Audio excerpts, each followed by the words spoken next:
Marisa Contipelli of Bengals.com at the NFL Scouting Combine, joined by Brady Quinn of CBS Sports and Sirius XM Radio. And Brady, you've gone through this process before. What is it like for a quarterback going through the combine and pre-draft process leading up until April?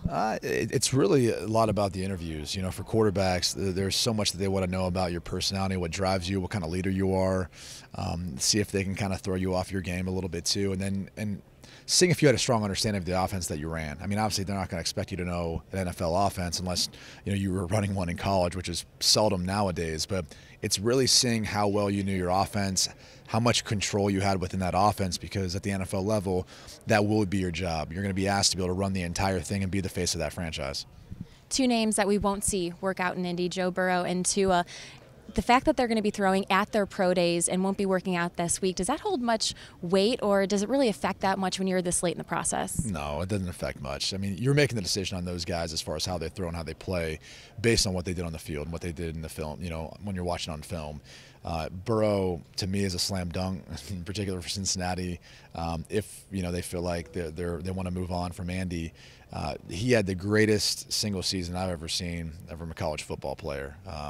Never had a bad game, was tested on the road, the toughest defenses, and just continually, time and time again, seemed like almost better and better as the season went on. So he's a slam dunk there. And I think with Tua, you've got the concern about the hip. I think that's the biggest thing for him is when he is able to throw, hopefully on his pro day, April 9th, we're able to see the Tua Tagovailoa that we were able to see over the course of his 3 seasons at Alabama. And if that is the guy you see, I wouldn't take Tua over Joe, but I do think Tua is going to be off the board relatively quickly if he's healthy.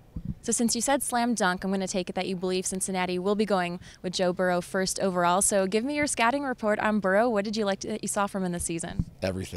Everything about him. He's the type of guy that, leads by example. He's not the type of guy to go out and make a ton of statements, but he's going to let his play prove it. He's tough. He's competitive.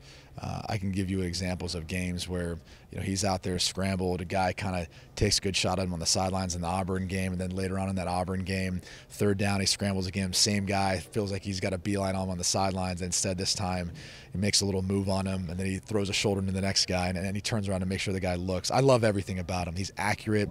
He's smart within the system that they ran there at LSU. And one of the things that's almost a lost art now that I think he has really perfected is the ability to slide within the pocket and make throws, or slide and then know when to escape. His pocket presence, to me, reminds me of Tom Brady. I just think the difference is you've got the athleticism of Joe and his ability to run, and he's probably faster than people give him credit. So he is about as good of a prospect as I think we've seen coming out for quite some time. The fact that he played in the SEC, was in the college football playoff, winning the national championship, are those the games that show you that he's ready to make the jump to be an NFL starting quarterback? That's part of it. I mean, you're always going to factor in the competition that he plays. I mean, if look, Kyler Murray went #1 overall last year. We're not going to dock him for playing the Big 12, and it's not quite as much competition, or maybe the defenses aren't quite as good. And I think you saw from his rookie year, he's been able to fit in and play just well. So it's more about just how he played in those moments and the progression that we saw from 2018 to 2019. And I think when you really go back and look at the fact that he was a grad transfer from Ohio State, so he got there a little bit later in the year. He didn't have quite as much time to learn the offense, develop chemistry with the guys he was throwing to. And so the first half of the 2018 season, he didn't play quite as well, but it's understandable. The second half, he really started to turn it on, and that's where I think when you see the addition of Joe Brady, their passing game coordinator, now obviously with the Carolina Panthers, when he opened things up within this offense, and they started doing like 80% of the snaps being 5 wide, and they gave Joe Burrow more options in the passing game, that's when things took off. So he's, like I said before, I mean, he's a talented prospect. He'll be the first player taken. Now, the Bengals do have other areas that they're going to be looking to address, both in free agency and via the draft. Could you possibly see them adding any more to the offense, and maybe what positions they could target? Well, look, you get Jonah Williams back. He'll be healthy this year, so it's almost like getting 2 first-round picks with how that's going to work out. So that would be huge. I think you potentially always look at the offensive line depending on who's there. It's hard to find guys who you can plug in and play. So if you've got a high grade on a guy that you happen to look at in the second round, maybe that's a direction that you want to go. Not knowing what the future future holds with A.J. Green, that uncertainty. This is a deep wide receiver class. You don't necessarily have to take one, relatively early, I think, to find value in whoever you would draft to put alongside of A.J. Green, whether he's there or not, or some of the pieces that you have with a guy like John Ross, Tyler Boyd, et cetera. So offensively, I definitely think you're looking at those spots.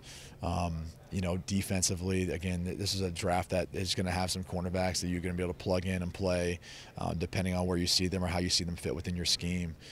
But I think if the Cincinnati Bengals team is healthy, it's a team that's going to be competitive in the AFC North. So the biggest thing to me is just adding in a few pieces and then, really just staying healthy. Brady, thank you so much for spending some time with us and great insight. Yeah, thanks for having me.